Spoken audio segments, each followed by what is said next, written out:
Salut à tous, j'espère que vous allez bien. Aujourd'hui on se retrouve dans une nouvelle vidéo. Une vidéo qui va parler d'une classe préparatoire aux grandes écoles, donc on appelle CPGE. Je vais vous réexpliquer un petit peu tout ça. Faut savoir que j'ai fait pas mal de vidéos sur le sujet de la prépa, que ce soit une vidéo assez généraliste pour parler de toutes les prépas généraliste, que ce soit une vidéo sur les prépas technologiques, que ce soit des vidéos un peu plus spécifiques, notamment j'en ai fait une sur la prépa ECG. Bref, si vous êtes intéressé par les prépas, il y a de tout, il y a des témoignages aussi, j'en fais de plus en plus sur la chaîne. Enfin, je dirais pas de plus en plus, mais je vais en faire de plus en plus sur la chaîne pour parler des prépas, mais pour parler d'autres formations aussi. Mais en tout cas en prépa, il y a quelques étudiants qui sont passés par la prépa, qui sont maintenant dans des grandes écoles et qui ont aussi témoigné un petit peu de ce passage dans leur scolarité. Donc n'hésitez pas vraiment à aller voir sur ma chaîne s'il y a des sujets plus précis en termes de prépa qui vous donnent envie. Là on va parler d'une prépa spécifique justement, puisqu'on va parler de la prépa BL. La prépa BL, c'est la prépa lettres et sciences sociales, qui est un peu spéciale. On va voir que elle aborde plein de matières différentes, qu'elle permet d'aller dans plein de débouchés, autant des écoles d'ingénieurs, de commerce, mais aussi des ENS. Bref, de quoi satisfaire pas mal d'élèves en terminale qui ont peut-être envie de faire la prépa BL. On va en parler tout de suite.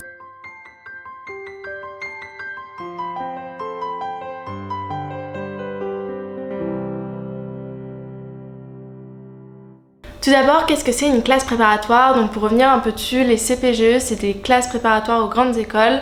C'est des classes préparatoires qui s'effectuent sur 2 ans. C'est les anciennes classes prépa classiques, on va dire, dans le sens où c'est celles qui sont les plus anciennes. Mais pour revenir spécifiquement à la prépa BL et aux autres prépas, classes préparatoires aux grandes écoles, ça s'effectue en 2 ans, la plupart du temps dans un lycée, avec une organisation qui ressemble beaucoup à celle du lycée et où vous allez avoir une plage fixe d'horaire avec un emploi du temps où tous les mardis de telle heure à telle heure vous allez avoir mathématiques par exemple. Donc ça ressemble beaucoup au lycée aussi en termes d'organisation et d'encadrement des professeurs, puisqu'ils vont vous dire bon, tel jour vous avez ça à réviser, tel jour il y a ça, tel jour vous allez avoir un contrôle, un DS.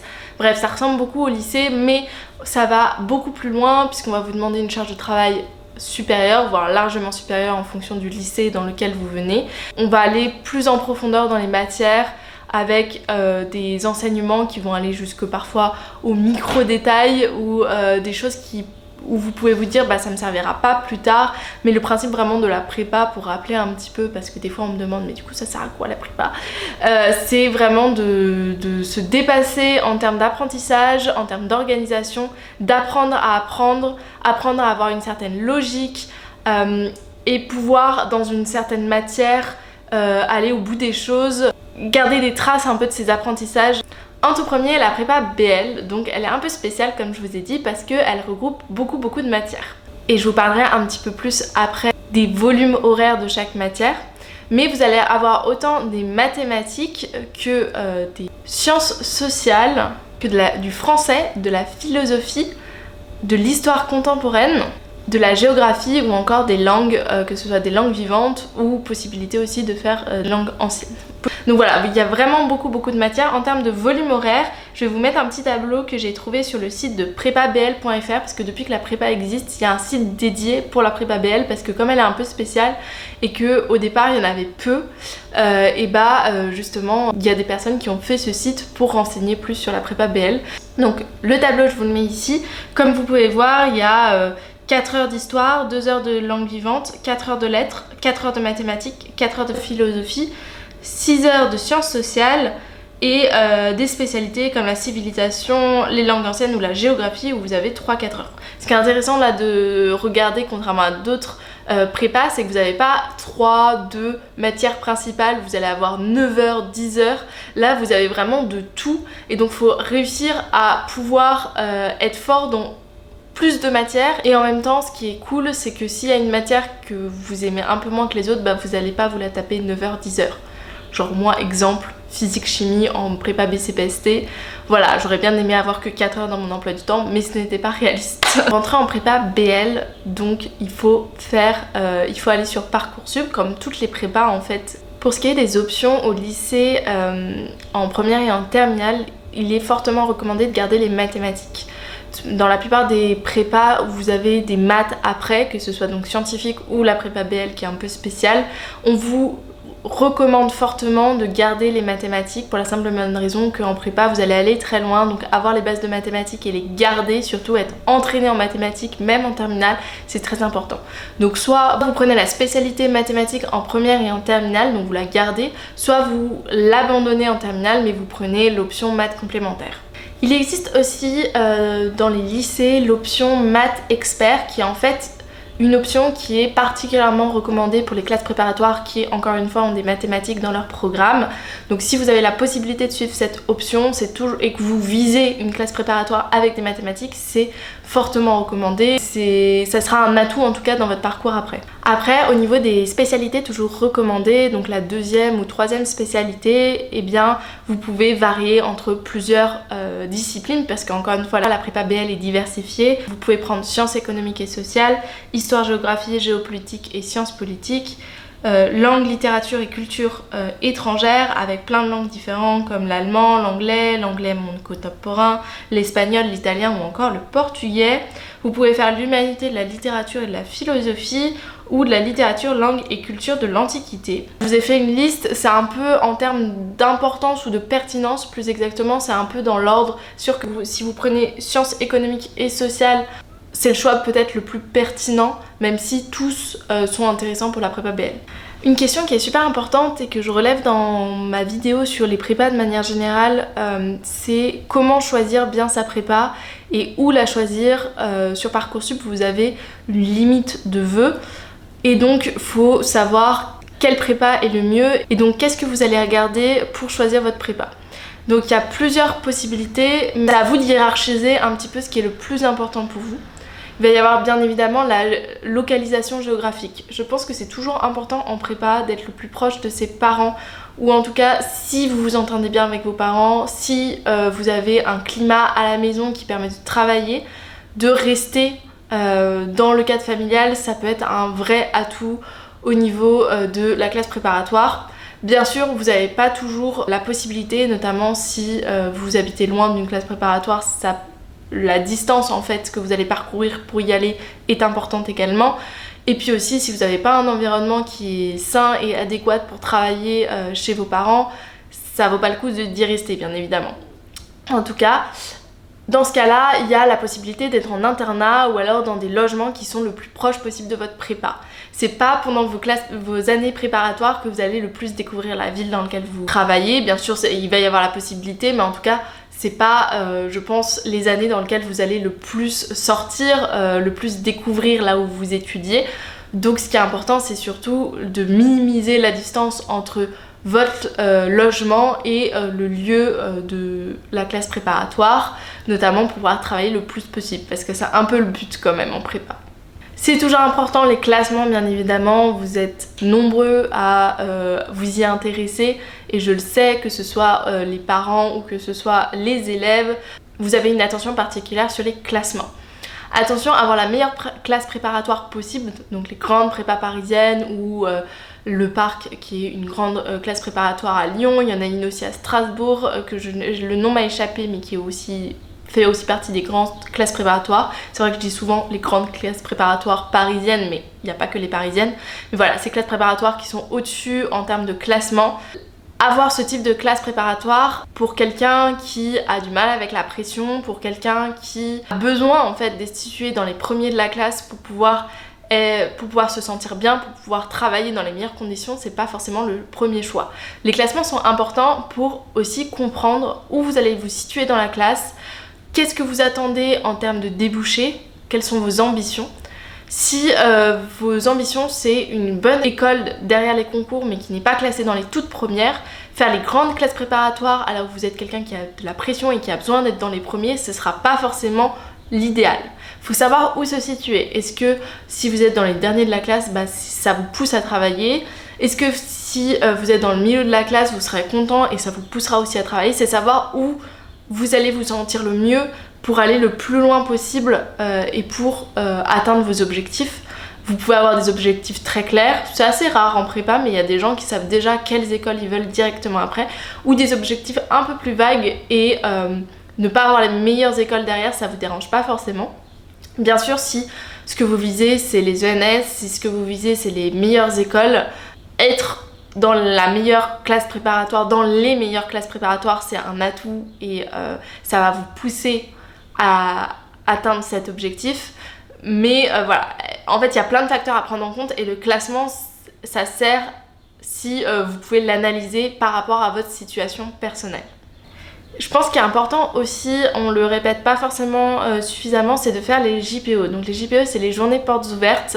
C'est un moment dans lequel vous allez pouvoir visiter l'école, dans lequel vous allez pouvoir vous rendre compte de l'état d'esprit des gens là-bas, vous vous rendre compte aussi de où vous allez étudier. Il y a parfois des lieux où vous rentrez, vous vous dites bah non, je pourrais pas étudier ici. Parfois vous savez pas trop pourquoi, mais voilà, c'est important d'y aller et de comprendre si vous allez vous sentir à l'aise encore une fois dans le lieu où vous allez étudier. C'est pour ça que les JPO est un moyen de vous confronter à ça. Pour l'état d'esprit, il y a aussi moyen de prendre contact avec des anciens élèves si vous avez la possibilité. Il faut savoir qu'il y a énormément de groupes Facebook dédiés aux classes préparatoires, tout type de classes préparatoires, donc vous pouvez essayer de rentrer dans le groupe Facebook et de poser des questions ou d'avoir d'anciens étudiants. Il y a aussi d'autres moyens d'avoir les contacts d'anciens étudiants sans aller les harceler non plus. Mais voilà, le but c'est d'avoir un peu l'état d'esprit, de comprendre si vous allez vous sentir bien dans la classe préparatoire. Pour ce qui est des BL, il en existe pas énormément et du coup j'ai décidé de vous faire la liste des classes préparatoires BL. Le lycée Thiers à Marseille, le lycée Stanislas Kahn à Cannes, le lycée Montaigne à Bordeaux, le lycée Ambroise Brugière à Clermont-Ferrand, le lycée Amiot à Melun, le lycée Carnot à Dijon, le lycée Emmanuel Mounier à Grenoble, le lycée Belle-Pierre à Saint-Denis à La Réunion, le lycée privé Levasseur à Saint-Denis, le lycée Féderbe à Lille, le lycée privé Notre-Dame de la Paix à Lille, la cité scolaire Albert Châtelet à Douai, le lycée du Parc à Lyon, le lycée public de Saint-Just à Lyon, le lycée privé Saint-Marc à Lyon, l'institution des Chartreux à Lyon, le lycée Alphonse Daudet à Nîmes, le lycée Henri IV à Béziers, le lycée privé Notre-Dame Saint-Sigibert à Nancy, le lycée Guisteau à Nantes, le lycée privé Blanche de Castille à Nantes, le lycée Potier à Orléans, le lycée Henri IV à Paris, le lycée Janson de Sailly à Paris, le lycée privé Stanislas à Paris, le lycée Voltaire à Paris, le lycée privé Saint-François-Xavier à Vannes, le lycée Claude Monet au Havre, le lycée Fustel de Coulanges à Strasbourg, le lycée Saint-Cernin à Toulouse, le lycée Lacanal à Sceaux et le lycée privé Sainte-Marie à Neuilly. Voilà, c'est pour vous donner une liste complète de toutes les prépas BL et pour voir un peu celle qui vous arrange le plus. Et au niveau des classements, vous pouvez retrouver ça sur le site de l'étudiant ou sur d'autres sites. Le site de l'étudiant est souvent celui qui est pris en référence. Mais au-delà des classements, et je l'ai répété aussi dans ma vidéo sur les classements, qu'est-ce que j'en pense, etc. Ce qui est aussi important, c'est de voir qu'est-ce qui est pris en compte dans ce classement. Et vous pouvez aller dans les détails dans le site de l'étudiant pour savoir, par exemple, dans un certain domaine où il va être classé, etc. Voilà, ça peut vous aider. On va parler un petit peu des débouchés et je vais vous les expliciter ici. Pour les débouchés, vous avez les écoles normales supérieures, les ENS, qui sont après à peu près toutes les prépas, si je dis pas de bêtises, après toutes les CPGE. Ici, vous allez avoir la possibilité d'aller à l'ENS Paris-Ulm, l'ENS Paris-Saclay et l'ENS Lyon. Les ENS, pour ceux qui ne connaissent pas, ce sont des écoles qui forment les chercheurs les plus réputés, on va dire, en France, ou ceux qui ont les meilleures études en tout cas, et également parfois les enseignants-chercheurs, puisque en France tu es chercheur souvent en même temps qu'enseignant, et tu peux passer l'agrégation. C'est aussi... Les profs de prépa ont souvent fait une ENS, voire tout le temps si je dis pas de bêtises. Et voilà, c'est pour faire de la recherche la plus poussée possible, la plus renommée possible.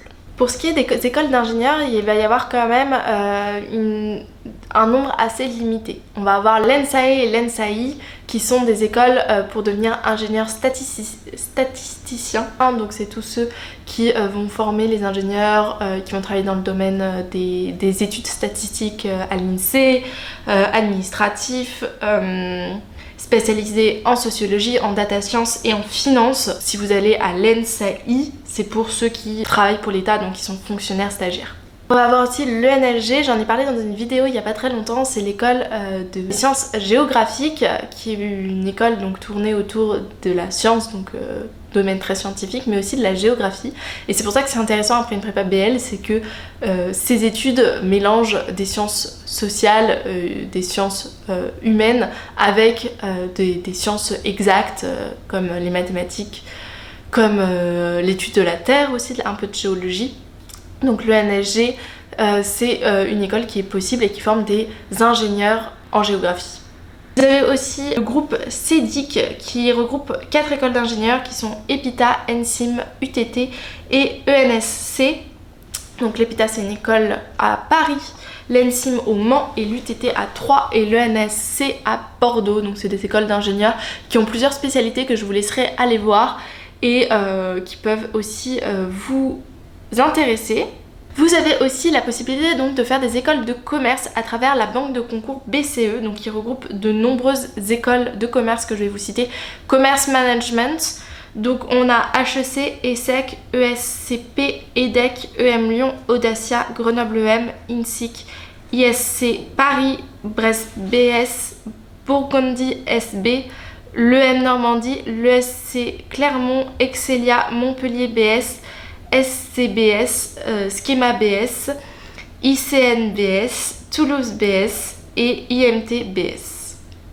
Toujours dans ce domaine-là, vous allez pouvoir candidater au groupe ERICOM qui regroupe 4 écoles de commerce et de management, donc Neoma à Reims, Rouen, Kedge à Bordeaux, Marseille, EM Strasbourg et Rennes SB. Vous allez aussi pouvoir tenter votre chance pour rentrer à l'ISMA PP, donc c'est l'école de management public qui est destinée à des métiers autour de l'administration publique et d'État ou territoriale pour des institutions internationales et européennes. C'est aussi possible de candidater pour aller à l'école de l'économie de Toulouse qui est une école qui forme à la recherche et à l'enseignement dans le domaine de l'économie. C'est aussi possible de candidater à des masters dans le domaine, dans les écoles d'économie de Paris. Enfin, c'est possible aussi de faire des cursus sélectifs dans des universités, comme par exemple, vous pouvez candidater à l'université Paris-Dauphine, qui est une université assez réputée dans le domaine mathématiques, sciences économiques, où vous allez avoir une licence 3 d'économie appliquée qui est accessible aux étudiants BL. En licence 3, vous pouvez aussi accéder à des doubles licences plutôt réputées où les doubles cursus à l'université sont souvent assez réputés, donc vous allez pouvoir allier économie, sociologie, sciences politiques, histoire, géographie, bref, toutes les matières que vous pouvez retrouver dans le programme de la prépa BL. Vous pouvez aussi faire des écoles de traduction comme l'ESIT, qui est l'école supérieure d'interprètes et de traducteurs. Vous pouvez faire la CELSA aussi, qui est aussi un cursus plutôt universitaire, mais autour du journalisme et des métiers de la communication. Et vous pouvez faire des instituts d'études politiques, ce qu'on appelle les IEP, qui forment à plein de métiers, qui ont plein de domaines différents d'études. Il y a l'IEP de Paris, l'IEP de Lyon, l'IEP d'Aix-en-Provence, de Lille, de Rennes, de Strasbourg ou encore l'IEP de Bordeaux qui propose des entrées soit après les 2 ans de prépa BL, soit pour un niveau master, donc il faut faire une année de licence en plus. Il y a aussi Sciences Po Paris qui au niveau master, pas au niveau juste après la prépa, propose des cursus qui peuvent être accessibles à des personnes qui ont fait la prépa BL. Et je crois que je vous ai fait un bon tour d'horizon de ce qui était possible. Il y a encore sûrement d'autres débouchés possibles. N'hésitez pas à me dire en commentaire si vous avez des questions. N'hésitez pas non plus à toujours liker, commenter si vous avez aimé, à vous abonner. Je vous dis à la semaine prochaine pour une autre vidéo. Salut!